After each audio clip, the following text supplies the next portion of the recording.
Sobre o enfrentamento direto e indireto. A regra ordinária para o uso do exército é que o comando do exército receba ordens das autoridades civis e depois reúne e concentra as tropas, aquartelando-as juntas. Nada é mais difícil que a luta armada.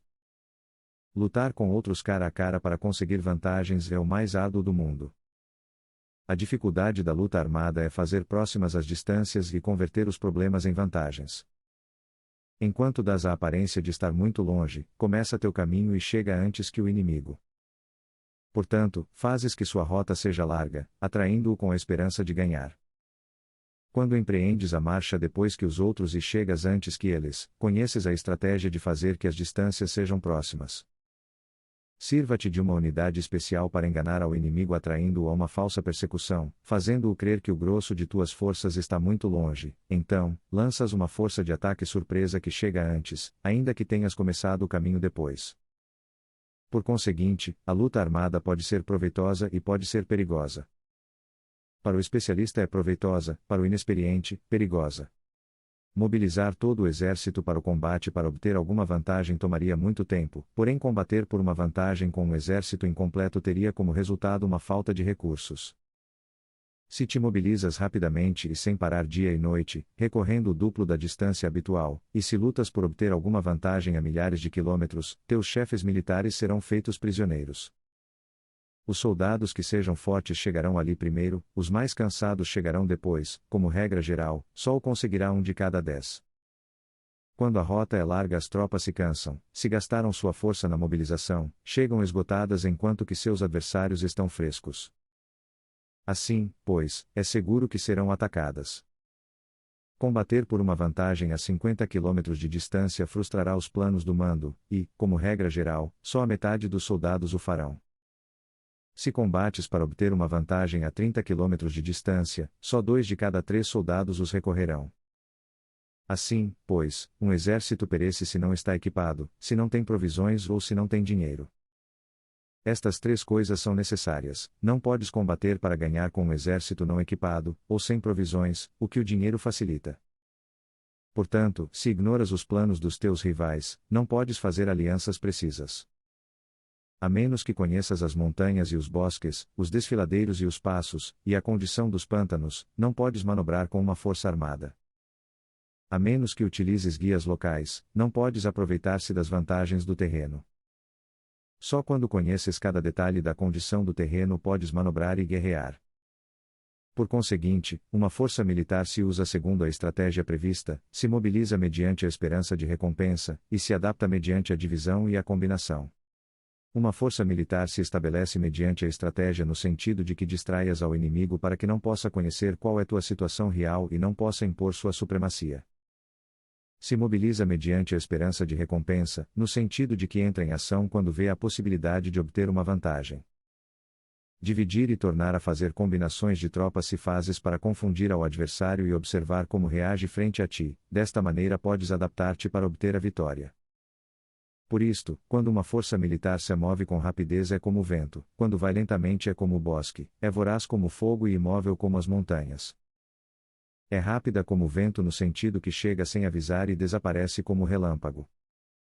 É como um bosque porque tem uma ordem.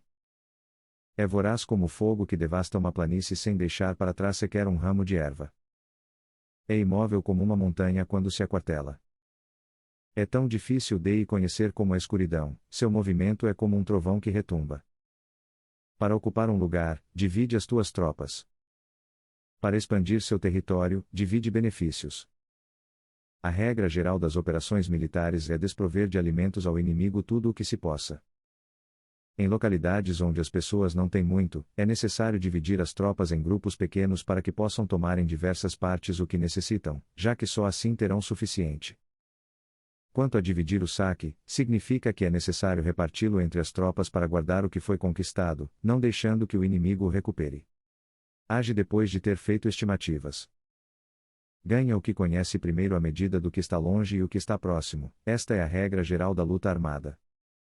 O primeiro que faz o movimento é o convidado, o último é o anfitrião. O convidado o tem difícil, o anfitrião o tem fácil. Perto e longe significam deslocamento, o cansaço, a fome e frio surgem do deslocamento. Um antigo livro que trata de assuntos militares disse: as palavras não são escutadas, por isso se fazem os símbolos e os tambores. As bandeiras e os estandartes se fazem por causa da ausência de visibilidade. Símbolos, tambores, bandeiras e estandartes se utilizam para concentrar e unificar os ouvidos e os olhos dos soldados. Uma vez que estão unificados, o valente não pode atuar só, nem o tímido pode retirar-se solo. Esta é a regra geral do emprego de um grupo. Unificar os ouvidos e os olhos dos soldados significa fazer que olhem e escutem e emem uníssono de maneira que não caiam na confusão e desordem. Há sinais que se utilizam para indicar direções e impedir que os indivíduos vão onde bem quiserem. Assim, pois, em batalhas noturnas, utiliza fogos e tambores, e em batalhas diurnas serve-te de bandeiras e estandartes, para controlar os ouvidos e os olhos dos soldados. Utiliza muitos sinais para confundir as percepções do inimigo e fazer-lhe temer seu temível poder militar. Desta forma, fazes desaparecer a energia de seus exércitos e desmoralizas a seus generais. Em primeiro lugar, deves ser capaz de manter-te firme em teu próprio coração, só então podes desmoralizar os generais inimigos. Por isto, a tradição afirma que os habitantes de outros tempos tinham a firmeza para desmoralizar, e a antiga lei dos que conduziam carros de combate dizia que quando a mente original é firme, a energia fresca é vitoriosa. Deste modo, a energia da manhã está cheia de ardor, a do meio-dia decai e a energia da noite se retira. Em consequência, os especialistas no manejo das armas preferem a energia entusiasta, atacam a decadente e a que se bate em retirada. São eles os que dominam a energia. Qualquer débil no mundo se dispõe a combater em um minuto caso se sinta animado, porém quando se trata realmente de tomar as armas e de entrar em batalha, é possuído pela energia. Quando esta energia se desvanece, deter-se-á, estará assustado e se arrependerá de haver começado. Utilizar a ordem para enfrentar a desordem, utilizar a calma para enfrentar-se com os que se agitam, isto é, dominar o coração. A menos que teu coração esteja totalmente aberto e tua mente em ordem, não podes esperar ser capaz de adaptar-te a responder sem limites, a manejar os acontecimentos de maneira infalível, a enfrentar dificuldades graves e inesperadas sem te perturbar, dirigindo cada coisa sem confusão. Dominar a força é esperar os que vêm de longe, aguardar com toda a comodidade os que se tenham fatigado, e com o estômago saciado os famintos. Isto é o que se quer dizer quando se fala em atrair a outros até onde estás, ao tempo que evitas ser induzido a ir até onde eles estejam. Evitar a confrontação contra formações de combate bem ordenadas e não atacar grandes batalhões constitui o domínio da adaptação. Portanto, a regra geral das operações militares é não enfrentar uma grande montanha nem se opor ao inimigo de costas a esta. Isto significa que se os adversários estão em um terreno elevado, não deves atacá-los costa acima, e que quando efetuam uma carga costa abaixo, não deves fazer-lhes frente. Não persigas os inimigos quando fingem uma retirada, nem ataques tropas experientes. Se os adversários fogem de repente antes de esgotar sua energia, seguramente há emboscadas esperando para atacar suas tropas. Neste caso, deves reter a teus oficiais para que não se lancem em sua perseguição. Não consuma a comida de seus soldados. Se o inimigo abandona de repente suas provisões, estas devem ser provadas antes de serem comidas, porque podem estar envenenadas. Não detenhas nenhum exército que esteja em caminho a seu país. Sob estas circunstâncias, um adversário lutará até a morte. Há que deixar-lhe uma saída a um exército cercado. Mostra-lhes uma maneira de salvar a vida para que não estejam dispostos a lutar até a morte, e assim poderás aproveitar para atacá-los. Não pressione um inimigo desesperado. Um animal esgotado seguirá lutando, pois essa é a lei da natureza. Estas são as leis das operações militares. Sobre as 9 mudanças. No geral, as operações militares estão sob ordens do governante civil para dirigir ao exército. O general não deve erguer seu acampamento em terreno difícil. Deixa que se estabeleçam relações diplomáticas nas fronteiras. Não permaneças em um território árido nem isolado.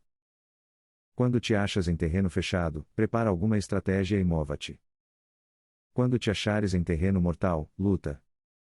Terreno fechado significa que existem lugares escarpados que te rodeiam por todas partes, de maneira que o inimigo tem mobilidade, que pode chegar e ir-se com liberdade, porém a ti é difícil sair e voltar.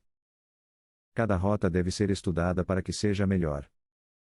Há rotas que não se deve usar, exércitos que não devem ser atacados, cidades que não devem ser sitiadas, terrenos sobre os que não se deve combater, e ordens de governantes civis que não devem ser obedecidas. Em consequência, os generais que conhecem as variáveis possíveis para aproveitar-se do terreno sabem como manejar as forças armadas.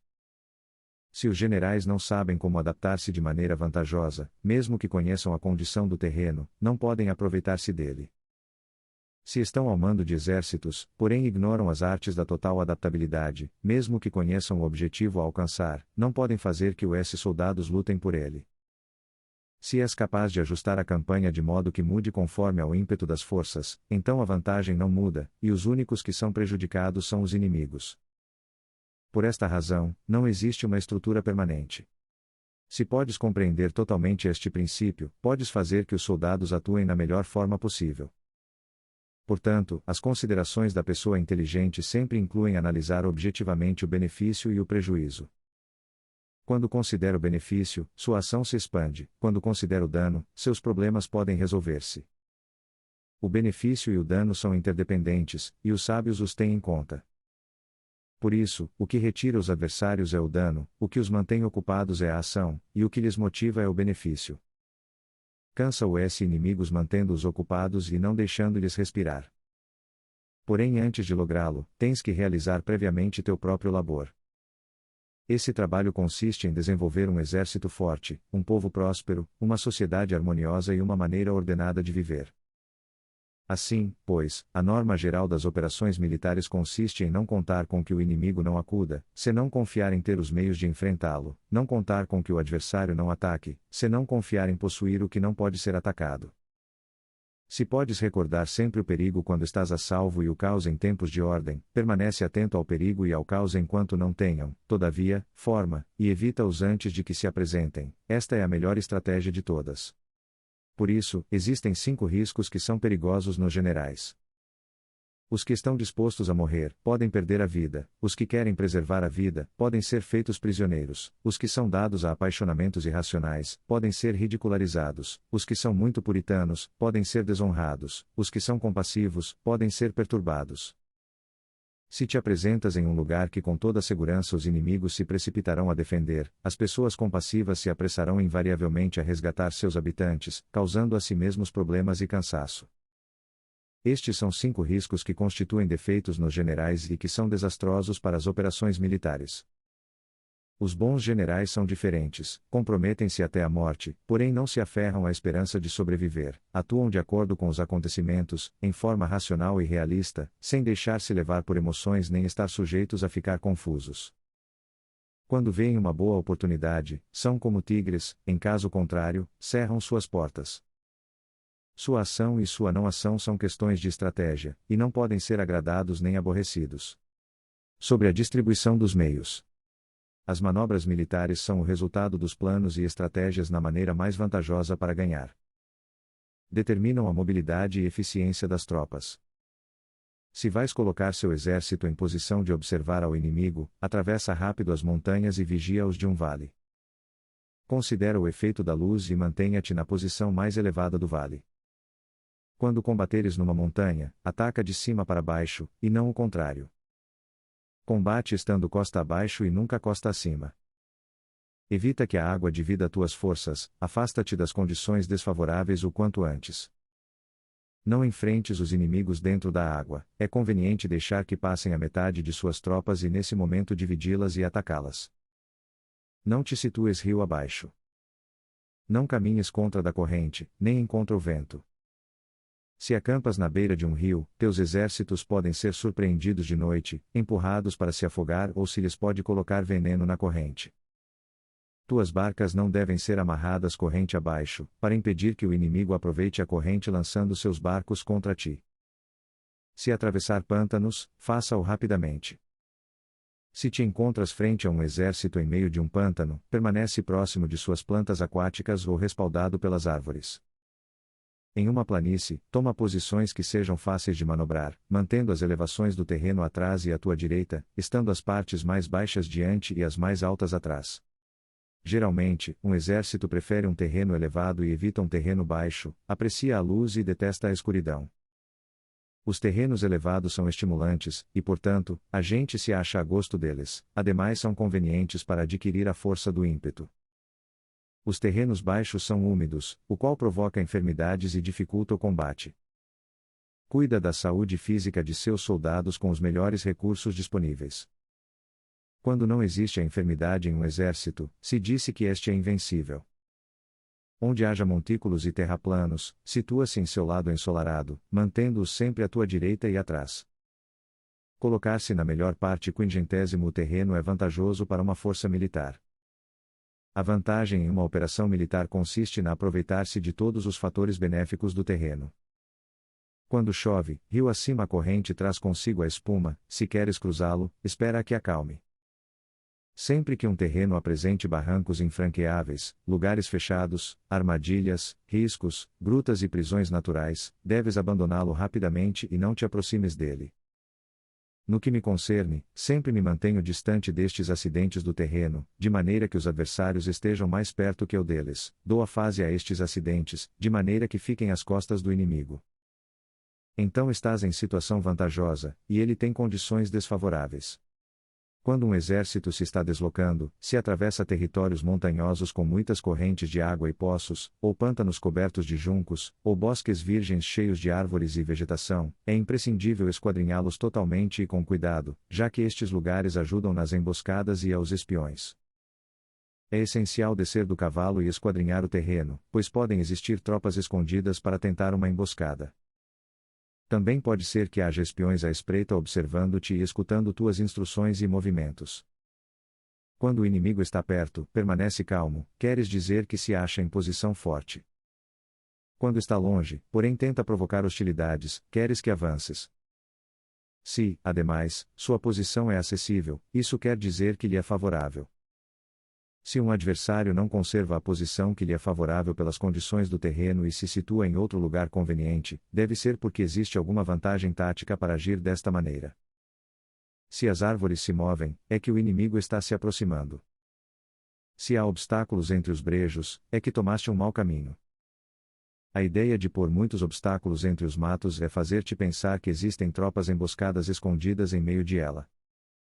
Se os pássaros alçam voo, há tropas emboscadas no lugar. Se os animais estão assustados, existem tropas atacantes. Caso se elevem colunas de pó altas e espessas, há carros que se estão aproximando, se são baixas e largas, aproximam-se soldados a pé. Nuvens de fumaça esparsa significam que se está cortando lenha. Pequenas nuvens de pó que vão e vêm indicam que se está levantando acampamento. Se os emissários do inimigo pronunciam palavras humildes enquanto este incrementa seus preparativos de guerra, isto quer dizer que vai avançar. Quando se pronunciam palavras altissonantes e se avança ostensivamente, é sinal de que o inimigo se vai retirar. Se seus emissários vêm com palavras humildes, envia espiões para observar o inimigo e comprovarás que está aumentando seus preparativos de guerra. Quando os carros ligeiros saem em primeiro lugar e se situam nos flancos, estão estabelecendo uma frente de batalha. Se os emissários chegam pedindo a paz sem firmar um tratado, significa que estão tramando algum complô. Se o inimigo dispõe rapidamente seus carros em filas de combate, é que está esperando reforços. Não se precipitarão para um encontro ordinário se não entendem que lhe será enviada ajuda, ou deve haver uma força que se ache à distância e que é esperada em um determinado momento para unir suas tropas e atacar-te. Convém antecipar, preparar-se imediatamente para esta eventualidade se a metade de suas tropas avança e a outra metade retrocede, é que o inimigo pensa atrair-te a uma armadilha. O inimigo está fingindo neste caso confusão e desordem para incitar-te a que avance. Se os soldados inimigos se apoiam uns nos outros, é que estão famintos. Se os aguadores bebem em primeiro lugar, é que as tropas estão sedentas. Se o inimigo vê uma vantagem, porém não a aproveita, é que está cansado. Se os pássaros se reúnem no campo inimigo, é que o lugar está vazio. Se há pássaros sobrevoando uma cidade, o exército fugiu. Se são produzidas chamadas noturnas, é que os soldados inimigos estão atemorizados. Têm medo e estão inquietos, e por isso chamam uns aos outros. Se o exército não tem disciplina, isto quer dizer que o general não é levado a sério. Se os estandartes se movem, é que está sumido na confusão. Há sinais que são usados para unificar o grupo, assim, pois, caso se desloquem de lá para cá sem ordem nem concerto, significa que suas fileiras estão confusas. Se seus emissários mostram irritação, significa que estão cansados. Se matam seus cavalos para obter carne, é que os soldados carecem de alimentos, quando não têm marmitas e não voltam a seu acampamento, são inimigos completamente desesperados. Se produzem murmurações, faltas de disciplina e os soldados falam muito entre si, queres dizer que foi perdida a lealdade da tropa. As murmurações descrevem a expressão dos verdadeiros sentimentos, as faltas de disciplina indicam problemas com os superiores. Quando o mando perdeu a lealdade das tropas, os soldados se falam com franqueza sobre os problemas com seus superiores. Se outorgam numerosas recompensas, é que o inimigo se acha em um beco sem saída; quando se ordenam demasiados castigos, é que o inimigo está desesperado. Quando a força de seu ímpeto está esgotada, outorgam constantes recompensas para ter contentes os soldados, para evitar que se rebelem em massa. Quando os soldados estão tão esgotados que não podem cumprir as ordens, são castigados uma e outra vez para restabelecer a autoridade. Ser violento no princípio e terminar depois temendo os próprios soldados é o cúmulo da inépcia. Os emissários que acodem com atitude conciliatória indicam que o inimigo quer uma trégua se as tropas inimigas enfrentam a ti com ardor, porém demoram um momento de entrar em combate sem abandonar não obstante o terreno, deves observá-los cuidadosamente. Estão preparando um ataque surpresa. Em assuntos militares, não é necessariamente mais benéfico ser superior em forças, só evitar atuar com violência desnecessária. É suficiente com consolidar teu poder, fazer estimações sobre o inimigo e conseguir reunir tropas, isso é tudo. O inimigo que atua isoladamente, que carece de estratégia e que toma a dianteira a seus adversários, inevitavelmente acabará sendo derrotado. Se teu plano não contém uma estratégia de retirada ou posterior ao ataque, senão que confias exclusivamente na força de teus soldados, e tomas a dianteira a teus adversários sem valorar a sua condição, com toda segurança cairás prisioneiro. Se castigas os soldados antes de ter conseguido que sejam leais ao mando, não obedecerão, e se não obedecem, serão difíceis de empregar. Tampouco poderão ser empregados se não se leva a cabo nenhum castigo, inclusive depois de haver obtido sua lealdade. Quando existe um sentimento profundo de apreço e confiança, e os corações dos soldados estão vinculados ao mando, se relaxares a disciplina, os soldados se tornarão arrogantes e será impossível usá-los. Portanto, dirige-os mediante a arte civilizada e unifica-os mediante as artes marciais, isto significa uma vitória contínua. Arte civilizada significa humanidade, e artes marciais significam regulamentos. Mandar-lhes com humanidade e benevolência, unificá-los de maneira estrita e firme. Quando a benevolência e a firmeza são evidentes, é possível estar seguro da vitória. Quando as ordens se dão de maneira clara, sensata e consequente, as tropas as aceitam. Quando as ordens são confusas, contraditórias e mudam a toda hora, as tropas não as aceitam ou não as entendem. Quando as ordens são razoáveis, justas, sensatas, claras e consequentes, existe uma satisfação recíproca entre o líder e o grupo. Sobre a topologia.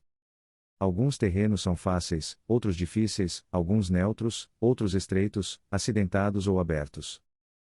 Quando o terreno seja acessível, seja o primeiro a estabelecer sua posição, escolhendo as alturas ensolaradas, uma posição que seja adequada para transportar os mantimentos, assim terás vantagem quando fores à batalha. Quando estiveres em terreno difícil de sair, estás limitado. Neste terreno, se teu inimigo não está preparado, podes vencer se segues adiante, porém se o inimigo está preparado e segues adiante, terás muitas dificuldades para retornar de novo a ele, o que contará contra ti. Quando é um terreno desfavorável para ambos, diz-se que é um terreno neutro. Em um terreno neutro, inclusive se o adversário te oferece uma vantagem, não te aproveites de ela, retira-te, induzindo a sair a metade das tropas inimigas, e então cai sobre ele aproveitando-se desta condição favorável. Em um terreno estreito, se és o primeiro a chegar, deves ocupá-lo totalmente e esperar o adversário. Se ele chega antes, não o persigas e bloqueie os desfiladeiros. Persiga-o só se não os bloqueia. Em terreno acidentado, se és o primeiro a chegar, deves ocupar seus pontos altos e ensolarados e esperar o adversário. Se este já os ocupou antes, retira-te e não o persigas. Em um terreno aberto, a força do ímpeto se encontra igualada, e é difícil provocar-lhe a combater de maneira desvantajosa para ele. Entender essas 6 classes de terreno é a responsabilidade principal do general, e é imprescindível considerá-los. Estas são as configurações do terreno, os generais que as ignoram saem derrotados. Assim, pois, entre as tropas estão as que fogem, que se retraem, as que se derrubam, as que se rebelam e as que são derrotadas. Nenhuma destas circunstâncias constituem desastres naturais, senão que são devidas aos erros dos generais. As tropas que têm o mesmo ímpeto, porém que atacam em proporção de 1 contra 10, saem derrotadas. Os que têm tropas fortes, porém cujos oficiais são débeis, ficam retraídos. Os que têm soldados débeis ao mando de oficiais fortes, ver-se-ão em apuros. Quando os oficiais superiores estão encolerizados e são violentos, e enfrentam o inimigo por sua conta e por despeito, e quando os generais ignoram suas capacidades, o exército desmoronará. Como norma geral, para poder vencer ao inimigo, todo o mando militar deve ter uma só intenção e todas as forças militares devem cooperar. Quando os generais são débeis e carecem de autoridade, quando as ordens não são claras, quando oficiais e soldados não têm solidez e as formações são anárquicas, produz-se revolta. Os generais derrotados são aqueles que são incapazes de analisar os adversários, entram em combate com forças superiores em número ou melhor equipadas, e não selecionam as suas tropas segundo os seus níveis de preparação. Se emprega soldados sem selecionar os preparados dos não preparados, os arrojados e os timoratos, estás buscando sua própria derrota. Estas são as 6 maneiras de ser derrotado. A compreensão destas situações é a responsabilidade suprema dos generais e devem ser consideradas. A primeira é não equilibrar o número de forças, a segunda, a ausência de um sistema claro de recompensas e castigos, a terceira, a insuficiência de treinamento, a quarta é a paixão irracional, a quinta é a ineficácia da lei de ordem, e a sexta é a falha em não selecionar os soldados fortes e resolutos. A configuração do terreno pode ser apoio para o exército, para os chefes militares. O curso da ação adequada é avaliar o adversário para assegurar a vitória e calcular os riscos e as distâncias. Saem vencedores os que lideram batalhas conhecendo estes elementos, saem derrotados os que lutam ignorando-os. Portanto, quando as leis da guerra assinalam uma vitória segura, é claramente apropriado começar a batalha, inclusive se o governo tiver dado ordens de não atacar. Se as leis da guerra não indicam uma vitória segura, é adequado não entrar em batalha, mesmo que o governo tenha dado a ordem de atacar. Deste modo se avança sem pretender a glória, se ordena a retirada sem evitar a responsabilidade, com o único propósito de proteger a população e em benefício também do governo. Assim se presta um serviço valioso à nação. Avançar e retirar-se contra as ordens do governo não se faz em interesse pessoal, senão para salvaguardar as vidas da população e no autêntico benefício do governo. Servidores deste talhe são muito úteis para um povo. Olha por teus soldados como olhas a um recém-nascido, assim estarão dispostos a seguir-te até os vales mais profundos. Cuida de teus soldados como cuidas de teus queridos filhos, e morrerão gostosamente contigo. Porém, se és tão amável com eles que não os podes utilizar, se és tão indulgente que não lhes podes dar ordens, tão informal que não podes discipliná-los, teus soldados serão como crianças mimadas e, portanto, imprestáveis. As recompensas não devem ser usadas sós, nem deve confiar-se somente nos castigos. Caso contrário, as tropas, como crianças mimadas, se acostumam a desfrutar ou a ficar ressentidas por tudo. Isto é danoso e os torna imprestáveis. Se sabes que teus soldados são capazes de atacar, porém ignoras se o inimigo é invulnerável a um ataque, tens só a metade de possibilidades de ganhar. Se sabes que teu inimigo é vulnerável a um ataque, porém ignora se teus soldados são capazes de atacar, só tens a metade de possibilidades de ganhar. Se sabes que o inimigo é vulnerável a um ataque, e teus soldados podem levá-lo a cabo, porém ignora se a condição do terreno é favorável para a batalha, tens a metade de probabilidades de vencer. Portanto, os que conhecem as artes marciais não perdem tempo quando efetuam seus movimentos, nem se esgotam quando atacam. Devido a isto se diz que quando conheces a ti mesmo e conheces os demais, a vitória não é um perigo, quando conheces o céu e a terra, a vitória é inesgotável. Gostando desse livro? Comente o que você está achando, se inscreva no canal para ver mais livros fascinantes.